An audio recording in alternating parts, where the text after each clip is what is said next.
Samahan niyo po kami sa aming journey ng aming pag-i-install ng CCTV. Tanghali na, kailangan namin mag-start, 10 AM na po. Kaya kailangan natin mag-prepare para ma-start na yung ating project. Medyo matarbaho yung ating tatarbawi ngayong araw na to. Dito, sinisimulan ng magbutas ni Master Tutoy para dun sa ating dadaanan ng ating mga cable.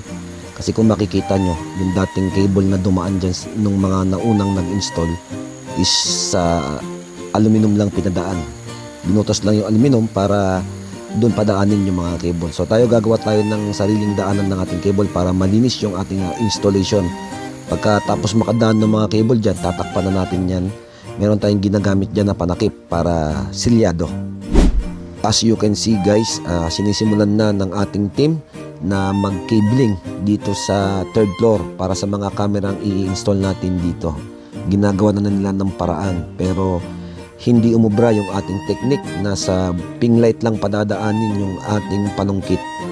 Gawa ng hindi mapang-abot yung bawat dulo o space nung mga butas ng ping light. So kailangan pa natin gumawa ng sarili nating manhole dahil yung pagkakagawa nitong kisame dito sa function hall sa third floor is walang nakaabang na manhole. Kaya na-approve naman ng owner na magbutas tayo ng manhole para madali nilang masungkit yung cabling patungo dun sa mga dadaanan para madali natin mailusot dun sa home run o runway ng ating cabling papunta ng monitoring area. So ayan, makikita nyo dito sa atin video is ginagawa nila ng paraan pero hindi po umubra yan. Mamaya ipapakita ko sa inyo kung ano yung binutas namin at paano namin siya binutas para makagawa tayo ng manhole para makapasok yung ating installer. Yan guys, as you can see, sinisimulan ng banata ni Master Tutoy yung kisame.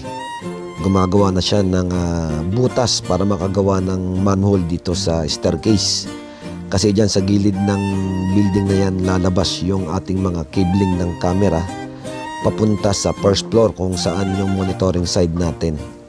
Nandoon yung recorder at saka yung ating monitor para ma-view yung ating mga camera. Mula first floor hanggang third floor, dyan po natin siya ipapasok sa gilid na yan. Kaya kailangan natin gumawa ng manhole para mapadaan natin yung cabling sa loob ng ceiling o sa loob ng kisame. So ayan yung update for today. Magkita-kita po tayo sa susunod na video para sa mga update ng project na to. Paalam!